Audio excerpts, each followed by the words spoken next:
Ladies and gentlemen, welcome back to the LASTCAR Fantasy Championship Racing Series as we head to the Darlington Raceway. The Lady in Black, the track too tough to tame for a throwback weekend of the NASCAR Sprint Cup Series as we return from a one-week absence as well. We're going to find out which of the vintage paint schemes the computer predicts will win the event, but to begin that, we're going to have to start with the qualifying race. Top 9 drivers are going to transfer in, and here's how they're going to line up. David Gilliland starts on the pole for Front Row Motorsports alongside Timmy Hill, who is now going to be in the 62 this week for Premium Motorsports.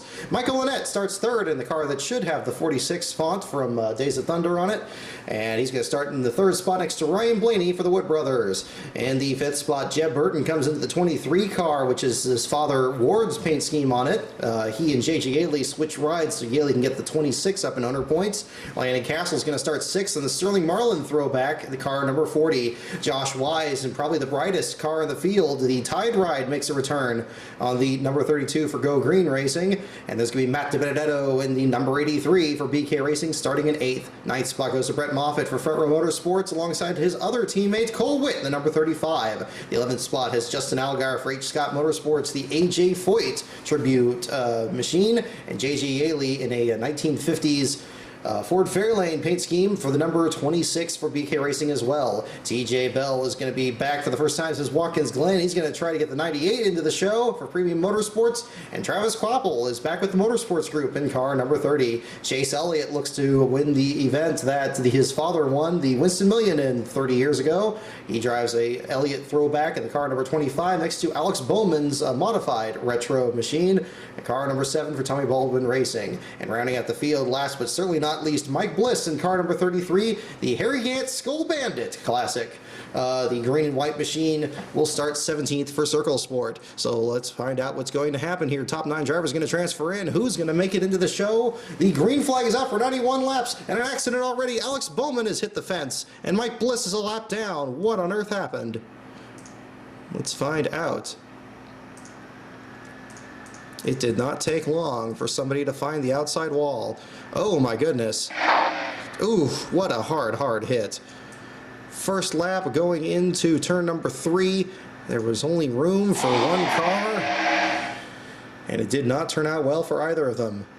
The 7 was hanging on, and oh, the 33, oh my goodness. Terrible break for Alex Bowman and for the 33 of Mike Bliss. Bliss got loose, smacked him into the outside wall. Bliss keeps going, but Bowman is out of the event and will not transfer in. David Gilliland still leads. We're under caution on lap number 5. Bliss trying to get a lap back. Green flag in the air. Gilliland leads Timmy Hill. Jeb Burton is now up to the 2nd spot. Timmy Hill down to 4th. Josh Wise running out the top 5. Transfer spot belongs to Matt DiBenedetto as Chase Elliott works his way up to the 7th spot. 15 cars on the lead lap. 6 seconds separating first from the last spot. 2 seconds now the gap between Jeb Burton, your new leader, with David Gilliland in 2nd, and the caution comes out once again. Looks like Brett Moffitt in trouble. Let's find out what happened to the 34 car as we see the other field pulling off of pit road. Oh, wow, yes, some very good damage for the 34.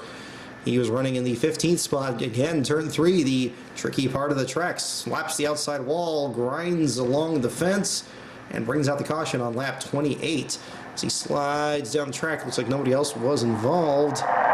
He keeps going, but severe damage to the right side of his machine. Pit stop cycle through, 32 laps complete. Jeb Burton still your leader. David Gilliland in 2nd. Ryan Blaney going for the 3rd spot as Timmy Hill tries to get the spot. Chase Elliott in 5th. Transfer spot belongs to Michael Annett over Josh Wise and Travis Quapple. Quapple moves up. Wise does not quite yet. Now he does. He gets the transfer spot on lap 50. 41 laps to go. Jeb Burton your leader. David Gilliland in 2nd. TJ Bell in 3rd. Timmy Hill in 4th. Ryan Blaney in 5th. Transfer spot belongs to Josh Wise, who now has 5 seconds of open track over Cole Witt. No, now he does not. Landon Castle is the spot by 4 seconds over Matt DiBenedetto, and Wise has moved all the way up to the 6th position. Mike Bliss has trouble. He's now 3 laps down in the Circle Sport machine. Let's find out what happened to him. As we look through the field here, there is the 33. Don't know what happened there. Probably a scheduled stop, I guess, or just missed it in the previous stretch. Either way, he is 3 laps down. 87 laps complete for the leader. Jeb Burton still your leader, and white flag, checkered flag. Jeb Burton is going to win at the racetrack that his father won the Southern 500 in 2001. Burton wins in the Estes Toyota for BK Racing. Second spot goes to David Gillen, who dominated the event but could not quite pull it off from the pole. Regardless, he will transfer in, as will TJ Bell for Premium Motorsports. Josh Wise gets a tide ride into the show. Timmy Hill makes both Premium Motorsports cars into the race. Travis Quapple gets the Motorsports group into the event. Ryan Blaney gets the Wood Brothers in. Landon Castle in the Sterling Marlin tribute. And the final transfer spot's going to go to Chase Elliott in the number 25 for Hendrick Motorsports, the Bill Elliott tribute. And looking at the people who didn't quite get in, Matt DiBenedetto, the number 83, his teammate J.J. Yaley in the classic 1950s looking paint job. Michael Annette for the Pilot Travel Center's H. Scott Motorsports machine, his teammate Justin Algar as well, behind Cole Witt, Brett Moffitt, Mike Bliss, and Alex Bowman rounded out the field in the qualifier. So we're going to go ahead and back out of this. We're going to see how the field will line up for the main event. So we're going to go ahead and do this. And your transfer drivers are going to be the number 23 of Jeff Burton, your winner. Second spot will be David Gilliland in the number 38. Third spot is going to be TJ Bell in the number 98, way down here. Behind them is going to be Josh Wise in the number 32. And followed by Timmy Hill and Travis Quapple. Quapple getting the 30 into the show. Good runs for the underdogs here. Ryan Blaney gets into the event. And Landon Castle and Chase Elliott, your final transfer driver in there. It's going to be very interesting to see how this all shakes out. And let's not waste any time and jump right into it. 100% distance to 367 laps will complete the distance. Now let's see how they're going to line up. On the pole, it's going to be Ryan Blaney, the Wood Brothers. The old David Pearson and Neil Bonnet machine is going to start on the pole. And alongside him is going to be Landon Castle in the Sterling Marlin tribute. A front row of underdogs. Chase Elliott starts third at the Bill Elliott machine. He's going to start next to Concrete Carl Edwards for number 19 for Joe Gibbs Racing.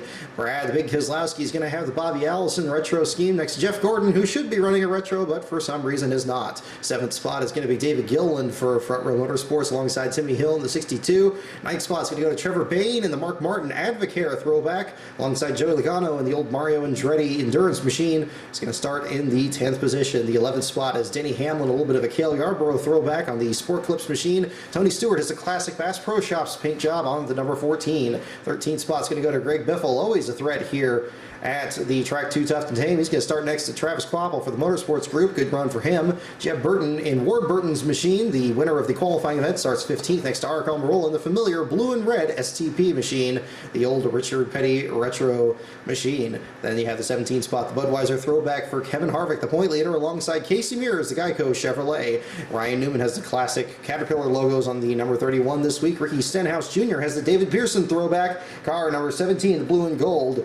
Very distinctive Roush Fenway machine. Then you have Kyle Larson, probably the most beautiful car in the field, in my opinion. This is the mellow yellow Chevrolet, the Kyle Petty throwback machine for Kyle Larson, the second-year driver. Scars the 21st spot. Paul Menard runs his father's old IndyCar paint job, the number 27. He's going to start 22nd. Kurt Busch is in one of the first Haas Automation paint jobs, one that Jason Leffler drove years ago. He's going to start the 23rd spot next to Matt Kenseth, who is running just the regular old Dollar General machine in the 24th position. TJ Bell is going to start the number 98 in the 25th spot, 98 being the number that Johnny Mance won here with in the inaugural events when he ran truck tires on the track. AJ Allmendinger carries Justin Wilson's name on his number 47 this week in honor of his late teammate. Jimmy McMurray in the Cessna McDonald's number 1 will start the 27th spot next to Kyle Busch. The M&M's number 28. Sam Hornish Jr. has a Mark Martin Busch Series retro paint job on the number 9. The Winn-Dixie machine next to Clint Boyer's hand-painted, beautiful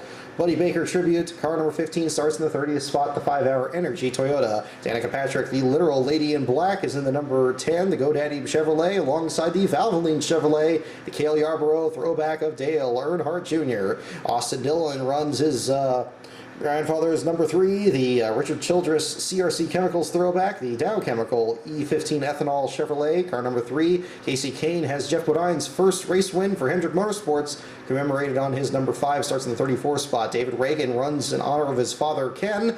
The number 55, Aaron's Dream Machine, the white and red Toyota Camry out there next to Jimmy Johnson running retro Lowe's logos on the number 48. Finally, we have Martin Truex Jr. running in honor of ovarian cancer awareness on the number 78. And then Josh Wise rounds out the field, the Tide Ride, car number 32 for Go Green Racing. So let's find out how it will all shake out. 367 laps will be completed under the lights for the Labor Day Classic. And we're about to go green for 367 laps. There it is. Landon Castle is your leader. Martin Truex Jr. rounds out the field. He and Jimmy Johnson still struggling in the back. And Brad Keselowski takes the lead after 8 laps. Landon Castle and Tony Stewart battle for second. Johnson still lagging back 8 seconds behind the leader. And Keselowski pulls to almost a 3-second lead over Tony Stewart. Castle in third. Elliott now gets third back. And we have a pit stop already for Kyle Larson. The Mellow Yellow Machine is already 3 laps down. A terrible break for car number 42. Let's find out what happened to him. Oh, we got somebody blowing up back here as well. Hang on. Oh, there is somebody on the apron. Oh, it's Sam Hornish Jr., the Winn-Dixie Machine. Terrible break for him. And now let's look for the 42. As the 9 makes it to pit road. Here's the Advocare Machine. We have several of these cars running through the field. I'm sure I just clicked right by him. There he is. Oh my goodness, it's like turn 3 once again. Oh, turn 4 this time. Running on the outside of David Gilliland for the 13th position. Comes off the corner and, ooh, the wall just grabs him and it does not forgive.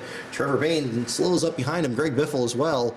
That makes Kyle Larson make an unscheduled stop under the green flag. And Sam Hornish Jr., the first retiree, the vet with gearbox issues. Green flag still out after 36 laps. Keselowski leads Tony Stewart, Carl Edwards in third. Arcom Roland fourth, and Jeff Gordon up to the 5th position. Chase Elliott still holding on to 6th. Austin Dillon at the back of the field with Jimmy Johnson. TJ Bell is back to the 34th spot. Kyle Busch is only advanced up to 26th. He's back there with Matt Kenseth.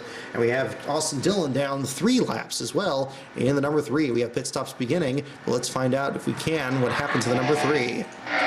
And there is damage to the rear of the car. And, oh, yes, same spot that Larson found it. Didn't quite hit it just as bad, but in the 36th spot. Trying to stay on the lead lap, smacked the outside wall. Oh no, he got damage to the right front as well. And Austin Dillon's going to be towards the back of the field. 62 laps complete. Pit stops continuing on. Keselowski still leads Stewart and Edwards. Edwards now pits. Keselowski leads by almost a full lap. He now pits. Castle leads. Excuse me.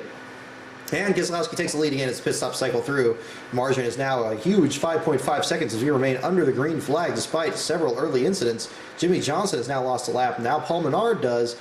And Kyle Larson loses another lap as he falls to the back of the field. Keselowski leads Carl Edwards, Tony Stewart, Dale Earnhardt Jr., and Ryan Newman. Casey Mears, Jeff Gordon, Arcom Rolla, Joey Logano, and David Reagan round out your top 10 as we complete the 100 lap mark. Still under green, 22 laps complete. Sounds like somebody has just tagged the outside wall, but we do not see anybody coming down pit road. We now only have 19 cars on lead lap. Clint Boyer, the last of those in the Buddy Baker Machine. Austin Dillon now 4 laps down, the Richard Childress tribute. We have more pit stops again here on lap 122. Everybody coming in for fresh tires. Keselowski still leads now by 12 seconds. The Bobby Allison car is showing the way, completely dominating this event. Arcom Rolla to second. Keselowski pits. Almirola takes the lead. Now Castle should be the last one to come in, and he does right before the caution comes out, and Keselowski takes the lead by 6 seconds over Reagan. There's only 10 cars on the lead lap, and it looks like Landon Castle just barely got it. So let's find out what happened to bring out the yellow. 142 green flag laps. And we're about to go green as well. Brad Keselowski completely dominating the event in the Miller High Life Ford. And, ooh, we do see the damage there. Looks like maybe been Tony Stewart in front of him here. Oh, there's Landon Castle down the apron. This could have... Oh, there is Castle. The Sterling Marlin car spins out of the lead. Oh, my goodness. He was holding the lead, maybe coming down pit road. He had Almirola catching up behind him here. He's moving up the track. And, oh, he cuts down right into Almirola, slides in the path of Tony Stewart. And the leader has crashed as we see the rest of the field moving by on the high lane. So a terrible break for the early leader. Landon Castle looked like he was the only one that had anything for Brad Keselowski, at least on the pit cycle. And now he has fallen to the tail end of the lead lap. Green flag comes out in lap 142. We have only 10 cars in lead lap. Castle, the last of those, as a long green flag run has put several cars a lap down. Keselowski leads the Ken Reagan tribute as Carl Edwards battles Ryan Newman for the third spot. Casey Mears the fourth, and Jeff Gordon is now sixth spot. And we have Arik Almirola and Castle rounding out the lead lap machines. Clint Boyer hoping to get the lucky dog on the next caution. But we have not had one for several laps. 178 laps in the books. Brad Keselowski leads, Casey Mears in second, Ryan Newman in third, Carl Edwards fourth, and Jeff Gordon in the fifth spot. Austin Dillon trails the field 6 laps down. Matt Kenseth is 4 laps down. We continue to have pit stops through the field, and we have a fire problem on Danica Patrick. She's going to fall after 189 laps. Will end up 37th. As we have pit stops cycling through amongst the leaders, Landon Castle takes the lead in his damaged machine in lap 204, and Keselowski takes it back after Castle pits. And Keselowski now leads Mears up to the second spot past David Reagan, and Dale Earnhardt Jr. has crept into the picture, but he is 12 seconds behind.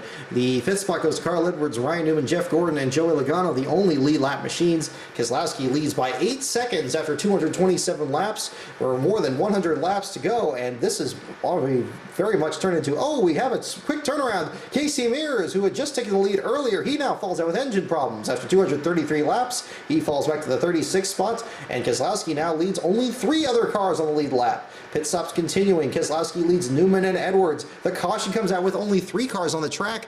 He was almost about to lap the entire field, and luckily the caution came out. That is a godsend for both Edwards and the second place driver as well. So let's find out what happened here. There's Danica Patrick and Sam Hornish. We have David Gilliland with damage. Oh, wow. Looks like Chase Elliott and David Gilliland had problems. Something happened to Chase here in the corner. Oh, he just came down onto, oh, just like what happened just earlier. Oh, look at Gilliland get collected with Ryan Newman. Carl Edwards, several of the leaders collected in this. Ryan Newman gets taken out. Pace car comes back on the track. Ryan Newman in trouble. David Gilliland and Chase Elliott all tangle in turn number 4, and that's going to put us under the caution flag once again. Another trip to pit road turns out to be hazardous. There's now only 4 cars are on the lead lap. Pit stops continuing. Now 3 cars on the lead lap. Gordon about to go a lap down. He does, and there's only 2 cars left. Mano a mano, Brad Keselowski and Carl Edwards 1.4 seconds apart. As we close in on the final 100 laps, caution comes out once again, and that's going to bring Edwards right to his rear bumper. Let's find out what brought out the yellow. Tail end of lead lap car is completely getting buried by this dominant run. Look at that. Only 2 cars in lead lap are going to start on the high lane there. Keselowski and Edwards, rivals on the track from not too long ago. Keselowski, the dominant car of the day, has continued to show the way. Long green flag runs have played right into his hands, but a handful of cautions after that already happened has now shuffled the order. Ooh, look at this. Ryan Newman, David Gilliland again. He might just be slowing up in front of something. Let's see what happened up in front of him. It's Kyle Larson. Ooh, yes, there's definitely somebody spinning right in front of him. And it is, ooh, it's Matt Kenseth and looks like TJ Bell. No, Reed Sorensen. Oh, excuse me. That would be Timmy Hill in the 62. And we have Matt Kenseth in front of him. Kenseth slides up the track right in front of Hill. Bangs it into the outside wall. Ricky Stenhouse gets by. He was close to a couple of these accidents, and that stacked up the field behind him and brought us under the caution flag. Only 3 cars out of the race, but only 2 cars still in it, really. As we have Keselowski and Edwards leading with less than 100 laps to go. Keselowski over 0.2 of a second over Edwards. Boyer up to the 3rd spot. Reagan to 4th. Dale Jr. 5th. Logano, Newman, Stewart, Stenhouse, and Harvick and Chase Elliott battling for the 10th spot, but they are all 2 laps down. Only the top from 3rd to 7th are 1 lap down. And Edwards now takes the lead from Keselowski inside the final part of the race. And we have a wreck. There is TJ Bell and Paul Menard. Excuse me, TJ Bell and Casey King involved. An accident, and we still had a lead change even with only 2 cars on the track. Let's find out what happened to TJ. Oh my goodness. And it's got AJ Allmendinger. Martin Truex looks like he was involved. Denny Hamlin, perhaps? Casey Kane was running by himself. He just got scooped, maybe? Or just, nope, he just lost it on the entrance of the corner by himself into turn number 1. Slides up the track. Denny Hamlin slows down. Ooh, and he slides right into traffic, and A.J. Allmendinger and T.J. Bell hit him very hard hit at the back of the field. That's going to take out Bell and the number 5 of Casey Keynes to see the pace car just barely get by. So they fall to the back of the field. Edwards now leads Keselowski by 1/10 of a second. Keselowski does not want to let this win to get away from him in the Bobby Allison machine. 2/10 of a second. David Reagan gets his lap back, and now Edwards and Keselowski are right on top of each other behind the lap machine. Keselowski and Edwards going at it. Keselowski takes the lead again with less than 40 laps to go. Keselowski by 1/10 of a second over Edwards. Truex out with engine problems. Keselowski leads Edwards. Reagan, the only other car on the lead lap. He needs a caution to get back in this thing. He is 26 seconds back. Make that 25. Edwards gets the lead back. Keselowski 2/10 of a second back. 17 laps to go. Edwards leads Keselowski. Keselowski and Edwards battle it out. Reagan trying to close in, but he's still 24 seconds back. 7 laps to go. Keselowski and Edwards going at it behind lap traffic. Keselowski gets it back. 2 laps to go. Keselowski holds off Carl Edwards. Keselowski, the dominant car of the day, holds off a furious battle from Carl Edwards and wins here at Darlington in the Bobby Allison Tribute car. 3rd spot goes to a very good run for the Ken Reagan machine from the 35th spot to 3rd for David Reagan. 4th is Clint Boyer. 5th is Dale Earnhardt Jr. The 6th spot goes to Joey Logano with Ryan Newman, Ricky Stenhouse Jr., Tony Stewart, and a good run for Timmy Hill despite the early accidents. Hill will finish with his first top 10 finish in the number 62. And we go through the rest of the field. Several cars a lap down. There were only the top 3 stayed on the lead lap at the finish, but we still had a very close finish. 1/10 of a second there, the margin of victory. 4 cautions, 16 lead changes among just a handful of drivers. And we're going to find out what the results looked like. First, we're going to take a look at the replay and find out, oh, Keselowski was blowing up at the finish. Oh, my goodness. If this race were just a few laps longer. Look at that. When did the smoke start showing out of the 2 car here? Oh, my goodness. With 4 laps to go. In a classic Bill Elliott with the power steering pump problem, a 1985 kind of situation, Keselowski is leading Edwards in traffic, coming across the line with 3 laps to go. He snakes it a little bit, trying to get around David Gilliland. He's down, pinched down the apron, and it starts blowing up there with 3 laps to go. Carl Edwards looking to the inside of him, trying to get out of the slipstream of all that oil. And Keselowski comes down in front of Edwards. He still holds the spot. Look at them shake this thing out. Keselowski still holding off Edwards in the 2nd position as they come to just the final couple of laps. Kyle Busch, Trevor Bayne, Kurt Busch, David Gilliland, all of them stuck in front of him. Keselowski tries to split the middle to get around Edwards' teammate Kyle Busch, and that's going to let Carl Edwards get the inside line and try to work his way around him with 2 laps to go. Edwards in the orange car on the inside, the Aris Toyota, looking to get around the Miller Highway forward of Brad Keselowski. Keselowski still leads. Carl Edwards in the 2nd spot, trying to get around Kyle Busch. Now Keselowski works on the inside, trying to get around Trevor Bayne, who's in the high lane. David Gilliland falls back. He will not be a factor in the finish. Keselowski trying to get around Kyle Busch to the inside. He will not let him get around. And here comes Carl Edwards to the high lane. Edwards actually leads at the stripe. Keselowski now has to work the inside lane. The car is still smoking. He's not going to come back in. He's going to try and hang on to it all the way to the finish. And here comes Brad Keselowski down the back straightaway for the final time. Carl Edwards slots in right behind. Kyle Busch still will not get out of the way. Edwards tries to go down low below the apron. Keselowski still closing the door. Keselowski slides up. Edwards tries to get the inside. Here comes Kyle Busch trying to get the inside of his brother. And Brad Keselowski holds off Carl Edwards in an amazing finish. Look at just how close that was. Brad Keselowski over Carl Edwards coming down to the stripe. And that's how close it was. Look at that. Brad Keselowski's car was falling apart. It was so fast during the day, and he still pulls off an amazing victory. And let's find out just how dominant he was in the event. It was going to be curious as to which one of the throwback cars would have won the event here. And we head under Southern. There it is. Brad Keselowski dominates. Look at that. 312 of 367 laps led for Keselowski, crushing the field. Carl Edwards, 37 laps led, but cannot quite get the final one. He ends up 2nd. Landon Castle led 11 laps, was involved in that accident while leading during the pit stop cycle. And Casey Kane, looks like Casey Mears, led 1 lap before his engine trouble as well. And Sam Hornish rounds out the field in the Winn-Dixie machine. So enjoy your throwback weekend this weekend, everybody, for the Bojangles 500 at the Darlington Raceway. And we'll see you next time for Richmond and the cutoff of the chase And also stay tuned this weekend as well to my YouTube channel at Nadu1064. We're going to be bringing back the starting grids for the drivers this week and introducing you to all the beautiful paint jobs that will be running this weekend. So stay tuned to this channel for that. And until then, enjoy your weekend at the races.